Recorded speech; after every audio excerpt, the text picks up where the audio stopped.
Ja sam Rešid Hafizović, redovni profesor na Fakultetu islamskih nauka u Sarajevu na predmetima osnovi islamskog vjerovanja i lakaid, uporedne religije, tasavvuf i teološka epistemologija. Assalamu alaikum, cijenjeni profesore. Prije svega hvala vam što ste nas, obzirom na sve vaše obaveze, primili i što ste nam pružili mogućnost da malo porazgovaramo o prije svega odgojno-obrazovnim temama i o jednoj odgojno-obrazovnoj situaciji koju trenutno imamo u našoj zemlji. Zanima nas, obzirom na vaš angažman, uključeni ste jako puno u radu sa mladim ljudima i na formiranju odgojno-obrazovne slike u našoj zemlji, šta mislite zapravo o odgojno-obrazovnim institucijama u našoj zemlji, o Perzijsko-bosanskom koledžu kao dio sistema i zapravo ulozi takvih institucija na izgradnju samoaktualiziranih ličnosti? Alaikum salam, rahmatullahi wa barakatuh. Dobrodošli na Fakultet islamskih nauka u Sarajevu. Meni je zaista čast kad god imam priliku u bilo kojem vidu sarađivati sa prije svega sa institucijama, odgojno-obrazovnim institucijama koje su po naravi slične institucije na koje sam radim. A ovdje posebno moram reći zaista da mi čini posebnu čast i zadovoljstvo kad god mogu išta učiniti za Perzijsko-bosanski koledž. Naravno, odgoj i obrazovanje su zapravo dvije vrijednosti koje stoje negdje u vrhu, ja bih rekao, tradicionalne skale vrijednosti koju izvori islama prije svega podcrtavaju. Dovoljno je sjetiti se nečega što manje više svaki musliman zna ili svaki musliman koji do sebe drži to zna kao jednu, rekao bih, gotovo notornu činjenicu koju nauči već od malih nogu. Islam je krenuo upravo sa jednom kategorijom koja je u temelju obrazovanja kao takvoga, a naravno iz te vrijednosti, iz te činjenice po prirodi stvari se izvodi i nešto što je cijeli jedan proces zapravo i nešto što na kraju rađa kao krajnji svoj plod odgoj ili takozvanu duhovnu vrlinu. Preciznije govoreći, islam je od samoga početka, kad se ta ideja kao sveopće izobilno dobro koje se daje ljudskom rodu, kad se počeo otkrivati ljudskoj civilizaciji u svojoj završnici, u svojoj punini, kako to imamo običaj reći, prve vrijednosti koje su na tradicionalnoj skali vrijednosti postavljene jeste znanje ili spoznaje i duhovna vrlina. Duhovna vrlina kao neposredni predmet one discipline koja se zove etika, to je ono što čini srce takve jedne duhovne discipline, a sama primjena i provođenje u svakodnevnu životnu praksu te duhovne vrline zove se zapravo moral ili primijenjeni moral ili praksa koja je manje više saobrazna sa onim čemu nas islam uči, a to je istina kao takva, i čemu nas uči etika, pa u ovom slučaju, ako moramo tako reći, i islamska etika ili etika koja je kao filozofska i teološka disciplina koja je zasnovana na temeljima kuranskog teksta ili kuranskog sadržaja. Dakle, te dvije vrijednosti su zaista u samome vrhu. Poslije toga idu sve druge, ide i vjera, ide naše sveukupno ponašanje, idu dakle sve druge vrijednosti, cijela skala takozvani tradicionalne vrijednosti dolaze poslije toga i kad je riječ o načelima vjere, i kad je riječ o stubovima vjere ili takozvanim duhovnim institucijama vjere. Prva vrijednost iza svih je spoznaja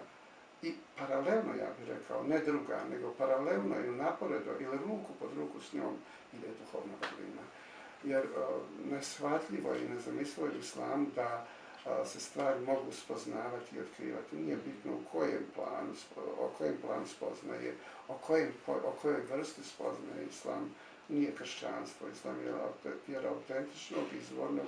nepreinačenog nebeskog monoteizma, gdje je znanje podjednako sveto i svjetovno, gdje se ne povlači nikad linije razdvajanja između znanja koje je nešto svetije od nekog drugog. To proizlazi iz proste činjenice da Bog koji se otkriva na različite načine, na stranicama prirode i pod vidom knjige, nadjenjuje sve 99 lijepih Božjih imena, ti 99 lijepih Božjih imena čine zapravo osnove, temelje ili poluge svekolikoga postojanja i na taj način zapravo sveukupno postojanje je naprosto umreženo u Božja imena. A među njima postoje imena kao što je Bog nevidljivi, Bog vidljivi, dakle, Bog skriveni i Bog otkriveni. I shodno tome, unutar svakog polja ili razine postojanja, bez obzira u prevlasti kojeg od 99 lijepih Božjih imena da je riječ, Bog ostavlja vrlo svježe, vrlo tople, vrlo neposredne tragove svoje prisutnosti. Te tragove ljudi iz perspektive sveukupne ljudske učenosti ispituju, tragaju za njima, analiziraju, spoznaju. I na osnovu i analogno tome govorimo da u islamu svako znanje je podjednako sveto i svjetovno i tu se ne može povlačiti razlika i praviti takva vrsta preferencije kako je jedno znanje bolje od drugoga. Jel? Postoje stepeni u dosezanju znanja kada je riječ o našem stalnom, konstantnom narastanju u spoznaju. I naporedo s tim, kad govorimo o spoznaju, u najboljem smislu riječi, istodobce se u islamu podrazumijeva da se mora govoriti o duhovnoj vrlini. Iako duhovna vrlina ne ide u vertikalu, spoznaja je nešto što pripada polju vertikalnoga, a duhovna vrlina ili takozvane etičke vrijednosti, pa i one vrijednosti koje se pretvaraju u jedan primjer praktični moral, one idu u horizontalu, one su unutar našeg iskustva utkane. Ali to nimalo ne smeta i ne priječi nas u konstataciji da spoznaja i duhovna vrlina moraju biti kao siamski blizanac, ruku pod ruku, uzajamno povezani. Tako da, institucije, kažu su odgojne i obrazovne institucije, bez obzira na njihov gradus akademski, da li je riječ o osnovnoj, srednjoj školi, o univerzitetu i fakultetu, danas igraju vrlo važnu ulogu u odgoju i obrazovanju. Da li te institucije u ovakvoj zemlji u kojoj mi danas živimo, koja je na razne načine nedovršena i sasvim neuređena, neuljuđena, neupristojena, da li te institucije na najbolji način realiziraju svoju zadaću, to je jedno drugo pitanje, to je možda priča za neku drugu priliku. Osobno i vrlo kratko mogao bi reći da koliko god imamo silne odgojne obrazovne institucije u ovoj zemlji, da konačan rezultat koje one daju na različitim razinama nije baš zadovoljavajući. Samo činjenica da bez obzira da li je riječ o religijskim obrazovnim institucijama ili ovim takozvanim svjetovnim, u svakodnevnoj praksi viđamo kod ljudi, pa tako i kod muslimana koji su integralni dio bosansko-hercegovačkog društva pa i šire, vrlo često se može primijetiti jedna pojava koja se zove udvojeni ili dvostruki moral. Što će reći kao da ljudi misle da je potpuno jedna stvar i neovisna stvar to da mi teorijski usvojimo stvari i na spoznajnom i na etičkom planu, a u privatnom životu možemo se ponašati po nekim sasvim drugim standardima. Naprotiv, što se barem islama tiče, znate da na osnovu onoga što je sam poslanik po vlastnom, ali islam primjeru radio, kad je često dizao ruke i od Boga tražio utočište od spoznaja koje ničemu ne vrijede, koje ne pogađaju nikakvu krajnju svrhu. Shodno tome, sljedeći njegov primjer, svaki bi zapravo musliman, bez obzira na svoju svakodnevnu profesionalnu posvećenost, mora ponašati se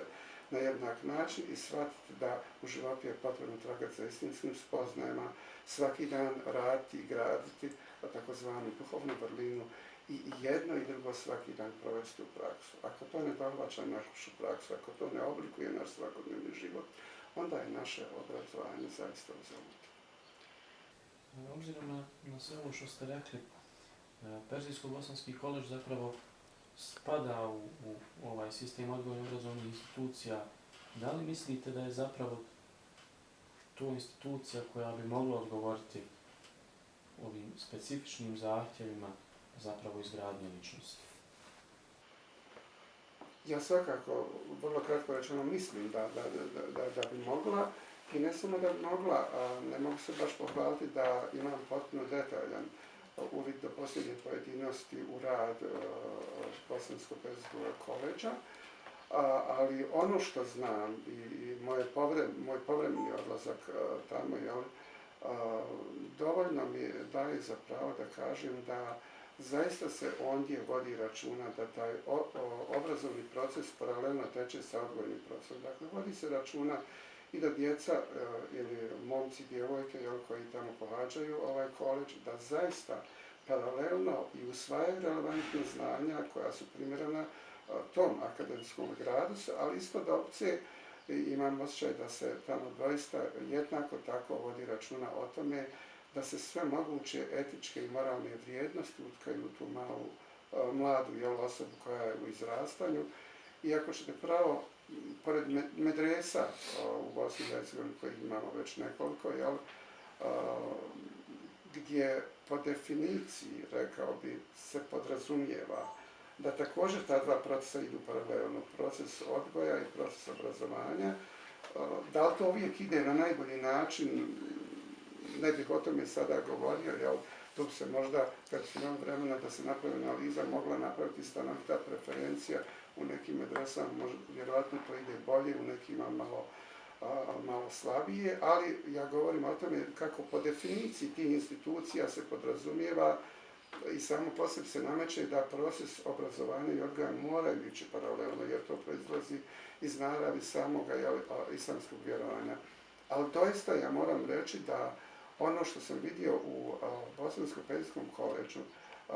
je nešto što mi je možda na jedan neposredan i najuvjerljiviji način pokazalo da se zaista te dvije vrijednosti jako njeguju, da se o njima jako vodi računa i da koliko god taj koledž zapravo ide u red gimnazija naših, principijelno govoreći, svjetovnih škola, ipak sam vidio da ondje jako puno se poklanja pažnje i onome moralnom, onome duhovnome, onome unutarnjem. Dakle, odgoj i obrazovanje idu ruku pod ruku i sva relevantna znanja koja podrazumijevaju srednjoškolski programi obrazovanja u ovoj zemlji,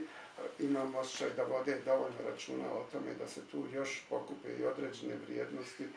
koje se nekome mogu činiti sporedno u takvom obrazovanju. U Bosansko-Perzijskom koledžu čini mi se da to nije sporedno, nego da je jednako važno kao i sve druge vrijednosti koje po definiciji idu već u prvi plan u takvoj jednoj obrazovnoj instituciji. Tako da, dakle, bez pretenzija da kažem da znam potpuno do zadnjih detalja rad Perzijsko-Bosanskog koledža, ono povremeno što sam bio u prilici vidjeti, zaista mene čini prilično sretnim i zadovoljnim i smatram da tamo odgoj i obrazovanje doista idu ruku pod ruku i da se zaista dostatna pažnja tome posvećuje. Kada govorimo o vjerskim aktivnostima, vi kao redovni profesor prije svega na Fakultetu islamskih nauka i kroz niz drugih projekata imate priliku da čujete i različita mišljenja i stavove ljudi u našoj zemlji o samom Perzijsko-bosanskom koledžu. Šta mislite zapravo o, možemo reći, kritikama koje su upućene Perzijsko-bosanskom koledžu, kako se tamo ne provodi sve ono što bi zapravo trebalo da bude hanefijski mezheb i poimanje tradicije i vjere Bošnjaka, onako kako su to naši stari to uradili? Ja doista moram reći da, opet kažem, ne rukovodeći se činjenicom da znam svaki detalj iz života i rada takve jedne institucije, ali doista nikad nisam imao takav dojam na osnovu onoga što znam. S druge strane, ono što me, kako bi rekao, tješi, pa i čini sretnim, ako mogu tako reći, je činjenica da te kritike, ukoliko ih ima, mislim da su prilično nerelevantne, da su vrlo paušalne, da su nedobronamjerne, u svakom slučaju da su uvijek pokretane sa nekom posljednjom namjerom, dakle ne sa argumentom, ne sa stvarnim uvidima, ne čak sa pozicije neutralnosti, dakle da kažemo nije mi bitno o kojoj instituciji riječ, meni je bitno da vidim da li ta institucija doista provodi one vrijednosti do kojih nam je svima stalo i koje čine neku našu ukupnu svakodnevnu duhovnu baštinu koja nam je na srcu. S druge strane, ono što me također čini sretnim je činjenica da te kritike uglavnom ne dolaze dakle, iz relevantnih institucija, sad tu mislim evo, paralelno i na rijaset islamske zajednice u Bosni i Hercegovini i na različite razine vlasti u resoru Ministarstva obrazovanja ove zemlje. I to je ono što treba da bude važno svima nama, dakle i ljudima u Bosansko-Pećskom koledžu i svima onima koji su simpatizeri i prijatelji, da kažem, takve jedne institucije, da ne kažem koji su zdravorazumski normalni građani ove zemlje koji uvijek moraju biti sretni ako imaju jednu odgojno obrazovnu instituciju takve vrste više u ovoj zemlji, jer takva institucija nikad ne može doista biti previše. Ja lično bih bio sretniji da te takve izolirane, nedobronamjerne, kako bih rekao, usko sopstveničkim interesima motivirane i potaknute kritike i oštrice takvih kritika koji uopće ima, one meni ne liče na relevantne kritike, nego, kako bih rekao, na jednu ideološki, čak rekao bi, obojenu i motiviranu propagandu koja po svaku cijenu želi zatrati u ovoj zemlji sve dobro što se događa, svako pregnuće koje na neki način i na pojedinačnom i na kolektivnom planu pokušava nekako da nas duhovno podigne i uspravi, jer smo zaradi raznih uzroka i rekao bi razloga nekako srušeni u posljednjih 20 godina u ovoj zemlji, ali bi bilo dobro da kad bi takve kritike recimo se usmjerile zaista tamo gdje je pravo mjesto, ja ću biti slobodan u ovom slučaju da pripomenem recimo takve vrste aktivnosti za koje mislim evo, da su se možda kampusa sveđa se nikad nisu ni dogodile, a nisu to usamljene aktivnosti, recimo kao što je vrlo onako prepotentnog naslova jedna konferencija koja kao u načelu trebala je da se održi kao izraz skrbi i brige za očuvanje jedinstva muslimana, islamskog pravovjerja, konferencija koja nosi vrlo jedan prepotentan naslov Ehlu Sunna vel Džemaa. Dakle, jedna sintagma koje prije svega nema u ranim razdobljima islama ni u vremenu poslanika, ali islam ni prve, ni druge, ni treće uzorite generacije takozvanog Selefu Saliha, nego je to jedna sintagma koja se upravo počela javljati u vremenu kad su muslimani počeli tonuti, kad su se počeli svađati, kad su jazovi među njima postali sve širi i sve dublji. Ovi protagonisti takvih kritika koji kritikuju naravno i koledž i ne samo koledž nego i neke druge institucije u ovoj zemlji, pa ako ćete pravo i ovu visokoškolsku instituciju na kojoj ja radim, jer u posljednjih nekoliko godina je ova institucija bila predmet zaista potpuno neutemeljeni, ali vrlo nesmiljeni kritika, koje su dolazile manje više od istih autora i sa istih mjesta. Dakle, bilo bi poštenije da ta kritika se zaista usmjeri tamo gdje joj je mjesto, jer bi onda ona bila doista jedna istinska i relevantna i puno važna i kritika koja bi imala stvarno pokriće. Ovako je to jedna demagoška priča, jedna priča koja je motivirana jednim ideološkim nabojem koji je vrlo anahron i stran. I ovoj zemlji, ovome podneblju i odgojno-obrazovnim institucijama ove zemlje na svekolikim njenim razinama koje ovdje zaista pokušavaju da poredaju onu vrstu vrijednosti i da nekako te vrijednosti utkaju u svakodnevni život, kakve vrijednosti zaista pronalazimo u neupitnim izvorima islama. Tako da, naravno, ne treba se na to previše osvrtati, te kritike, budući da uvijek imaju zadnju namjeru i nisu tu da na kraju iskristaliziraju ili potaknu razvijanje nekih viših standarda i boljih kvaliteta. One su uvijek tu da zaustave svaki proces, svako događanje, svako nastojanje da ga u korijenu sasjeku koje je doista na dobrobit i ove zemlje i njenih građana, pa i ako ćete pravo akademskih građana i ove zemlje, šta god to značilo, koje nekako pokušavam podići i uspraviti na različitim akademskim razinama kroz različite odgojno-obrazovne institucije ove zemlje. Evo kada govorimo o vašoj, spomenuli ste tu jedinstvo, nejedinstvo i te stvari. Kada govorimo o aktivnosti Perzijsko-bosanskog koledža, prije svega na fonu ujedinjavanja općenito naroda, evo, imamo priliku da neki manje, neki više vide zapravo aktivnosti povodom Dana državnosti Bosne i Hercegovine, povodom Dana nezavisnosti. Šta mislite recimo o takvim aktivnostima? To nisu aktivnosti koje nalazimo u ovim pod navodnicima standardnim odgojno-obrazovnim institucijama, zapravo to je specifikum koji je u vezi sa Perzijsko-bosanskim koledžom. Da li to ima zapravo utjecaja i da li je to možda jedan od načina kako zapravo povezati ljude i kako ih moralno uzdignuti zapravo iz ove nekako neduhovne močvare? Kako da ne, mislim, to je zaista stvar koja sama po sebi, jer se podrazumijeva pretpostavlja. Ja sam zaista sretan, ja znam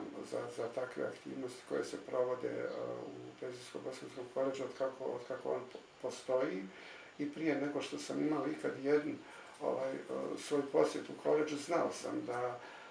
pored svih drugih vrijednosti, pomenuti, izričito ne pomenuti u ovom našem razgovoru, znam da je koledž uvijek pratio svekolike kalendare, da kažem, ovoga podneblja, pa i one kalendare koji se odnose na određene državne praznike koji su ovdje važni za istinske rodoljube, tako da kažem, ove zemlje. Nije to nikakvo čudo, dakle nije takva jedna praksa ili aktivnost koja se provodi u takvoj jednoj obrazovnoj i odgojnoj ustanovi, nije nešto što je potaknuto bilo kakvom potrebom da se vi sad nešto dodatno opravdavate, dokazujete, nego je to nešto što je zaista došlo iznutra same one ljestvice istinskih vrijednosti koje su u tom koledžu jako dobro poredane. I to je nešto što dolazi iz samog srca naravi same ideje islama. Obilježavati određene državne praznike ove zemlje ili uopće razvijati onu vrstu aktivnosti koja između ostalih tim mladim ljudima razvijaju i svijest o rodoljublju. Zapravo je poticanje onih vrijednosti koje zaista idu u samu vertikalu islamskog vjerovanja. Ako neko misli da domoljublje ili rodoljublje ili patriotizam nije vrijednost koja ide rame uz vjerovanje, uz poznavanje, uz, evo kako smo rekli, duhovnu vrlinu, uz moral, onda se zaista grdno vara. Dovoljno se ovom prilikom samo prisjetiti jedno pravorijeka ili hadisa poslanika alejhi selam koji kaže hubul vetani minel iman. Dakle, doslovce je rekao ljubiti svoju domovinu, ljubiti je na razni način, tako što ćemo je graditi, tako što ćemo obilježavati i primjenjivati ovakav jedan kalendar i takve aktivnosti provoditi u vremenu kad zamalo pola države, znamo iz kojih razloga, neće da čuje za takve aktivnosti, koji neće da prihvate ovu zemlju, a žive od nje bolje možda nego što su ikad u životu živjeli. Dakle, ako neko misli da ta vrijednost nema istu vrijednost, vrijednost rodoljublja kao vrijednost vjere i sve druge vrijednosti koje se iz te široke lepeze značenja tog pojma izvode, onda zaista prije svega jako se grdno vara i drugo, Boga mi sa njegovim islamijetom nešto baš sasvim, on dovoljno dobro ne zna šta islam pretpostavlja, kakva je lepeza njegovih vrijednosti, ili ga naprosto nije briga. Ali u svakom slučaju to što provodi, ako govorimo o ovim aktivnostima koje provodi Bosansko-perzijski koledž, ja prije svega moram reći da su to poprično izolirani slučaj u ovoj zemlji, što je strašno, zbog čega me osobno i stid, ako ćete pravo kao građan ove zemlje. Sretan sam što barem neko se toga sjeća, neko prisjeća i na taj način organizira i provodi. Ja se samo živo nadam da će Bosansko-perzijski koledž u tom smislu, bolje rečeno, biti poticajan i biti uznik i ogledalo i za neke druge po svojoj prirodi srodne ili slične institucije, da se i same sjete koliko je takav jedan kalendar važan i koliko je u sve druge vrijednosti važno tim mladim ljudima ucijepljivati i taj osjećaj za tlo, za domovinu, taj osjećaj rodoljublja koji, ako ćete pravo za mene, ima potpuno istu vrijednost kao i ono moje, vaše ili ne znam čije muslimansko vjerujem. Ne kažem to zato jer je to moj hir, nego zato jer je poslanik alaihis salam onaj koji nam je nezastavivi urnek u svemu, i u vjerovanju, i spoznavanju, i u etici, i u primjenom moralu, i u rodoljublju. Sam je rekao, ljubiti svoju zemlju na svaki način, dakle tu ljubav pokazivati je dio vjere, ili ja bi čak bio još radikalniji, između moga vjerujem i onoga ljubim ovo tlo na kome živim, ja bi stavio znak jednakosti. Da li onda kao zaista ugledan akademski građanin i ličnost zaista prefinjenog odgoja i obrazovanja možete preporučiti mladima, recimo, upis u školu Perzijsko-bosanski koledž? Kako da ne? Kako svim srcem zaista bih preporučio i želio, i što se mene tiče, sve što bude u mojoj moći, u smislu da kad razgovaram s mladim ljudima, pogotovo onim ljudima koji su na raskršću, u smislu da treba nastaviti dalje, završiti svoje osnovne škole, bit ću uvijek sretan da mogu reći, evo imate, naravno, pored svih drugih naših srednjih škola, imate jedan koledž koji je smješten na takvom jednom krasnom mjestu, koji ima jedan prelijep izvanjski ambijent, a ovaj unutarnji, i duhovni, i moralni, i svaki drugi je još ljepši. Zaista svim srcem predložio i preporučio svakom mladom čovjeku da prođe kroz taj koledž. Evo, kao što i vi znate, ja znam već mnoge mlade ljude koji su prošli kroz taj koledž, koji su danas vrlo uspješni, ja bih čak rekao javni djelatnici. Ono što me posebno raduje, znam da svaki put na državnim, međudržavnim, regionalnim i širim takmičenjima iz ovih krunskih disciplina da uvijek imate predstavnike koji su u samom vrhu, i to je također jedna činjenica koja sama po sebi preporučivala, i bez moje i bez bilo čije druge preporuke mladim ljudima da se u taj koledž upisuju. Ja živo vjerujem da će, ako Bog da, iz godine u godinu priliv mladih ljudi koji će upisivati ovaj bosansko-perzijski koledž, da će biti sve više unatoč nekim preprekama koje se javljaju. Ja znam sada i ovaj moment ove takozvane eksterne mature malo, kako bi rekao, ne sigurno iz zlih namjera, ne niz kakve posljednje namjere, nego naprosto administrativno tako nekako je postavljen da možda predstavlja jednu malu prepreku, ali potpuno sam siguran da će bosansko-perzijski koledž, s obzirom na ljude koji ga vode i na njihovu umijeće i genioznost, kako su to i dosad radili, da će i tu prepreku prevladati i da to ni na koji način neće zaustaviti razvoj i rad i napredak bosansko-perzijskog koledža. Ja zaista ovo srce kao građanin ove zemlje i kao nastavnik na ovome fakultetu i ako smijem reći, zaista kao istinski prijatelj takve jedne institucije, silno želim da ta institucija živi što dulje ovdje, da se što je moguće bolje razvija, i silno želim i molim Boga da prevlada zaista najbolja pamet i kod odgovornih ljudi u ovoj zemlji i u prijateljskoj nam zemlji Iranu, koji u tom smislu mogu biti od pomoći, da ipak Perzijsko-bosanski koledž, da on bude osnova za danas sutra jedan istinski, pravi, relevantni, briljantni univerzitet koji bi trebalo graditi po uzoru na najbolje, da li privatni ili državni, sve to više nije bitno, univerzitete u ovoj zemlji. Mislim da bi sa takvom jednom nadogradnjom, čiji nepotrošivi temelj i nosač bi zaista bio ovaj Perzijsko-bosanski koledž, da bi ova zemlja dobila jedan potpuno novi duhovni univerzum u kome bi se mogle razvijati vrijednosti koje su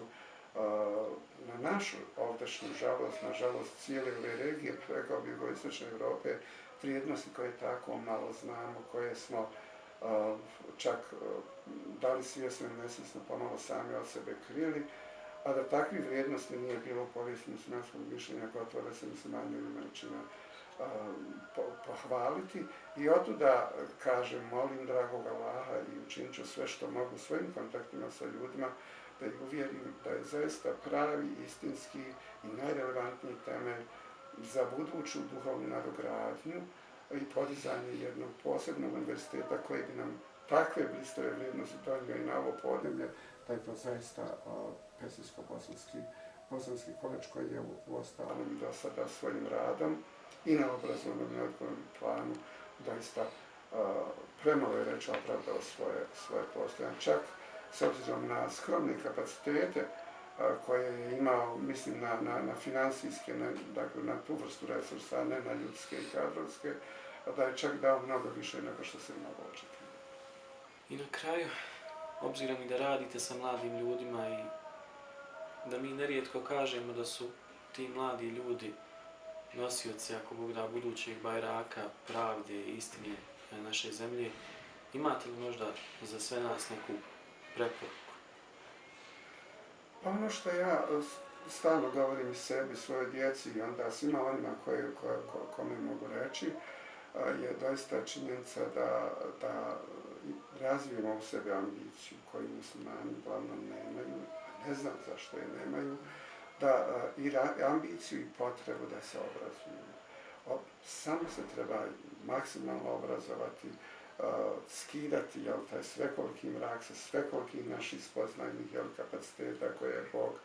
posadio po različitim dubinama našega bića i zahvaljujući baš toj činjenici u Kur'anu je rekao da je čovjek zapravo biće najsavršenijih razmjera, biće sa najboljom, kako bi rekao, egzistencijalnom popupinom, biće sa nevjerojatnom egzistencijalnom vertikalom, biće koje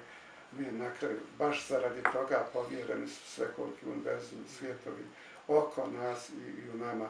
Dakle, jako bih želio da muslimani veliku pažnju posvete obrazovanju, da se obrazuju, da se duhovno usprave. Nije bitno u kojem polju, koja vrsta nauke je posveti. Svaka vrsta stalnog duhovnog uspravljanja narastanja u islamu je dobrodošla, ona je jednako plemenita i svijetlo i svjetovno znanje, ako mogu uopće tako reći, rame uz rame, ruku pod ruku idu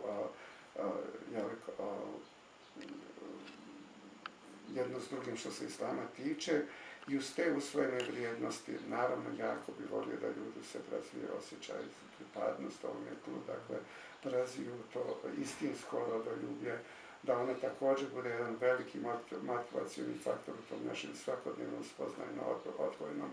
pregnuću. Volio bi da već danas, dok se uspravljaju naši mladi ljudi, dok se obrazuju, da malo razmišljaju koliko je to u ljudskoj moći o svojoj budućnosti, da tu budućnost gledaju ovdje, da je ovdje gledaju nekako u temelj, da nas sutra obrazuju vrlo čvrste i što je moguće brojnije svoje porodice i da čuvaju ovaj grunt u ovoj zemlji. Naročito kad kažem da čuvaju ovaj svoj grunt, ako mogu da ga još uvećavaju, onda to naročito važi za prostore manjeg identiteta. To je ono što bi volio da nekako se utka i utisne u našu svijest, a s time ćemo mi onda zaista postati muslimani po mjeri toga pojma, onakvi muslimani za koje je poslanik alejhi selam rekao, musliman je samo onaj od čijeg jezika i od čijih ruku su sigurni drugi muslimani. Taj hadis, čini se, nikad nije bio tako aktivan kao u ovom vremenu, pogotovo kad imamo u vidu ove krvave i nemire događaje koje se naročito dešavaju na prostoru današnjeg muslimanskog svijeta. Hvala vam, profesore, prije svega na ovom godnom i korisnom razgovoru i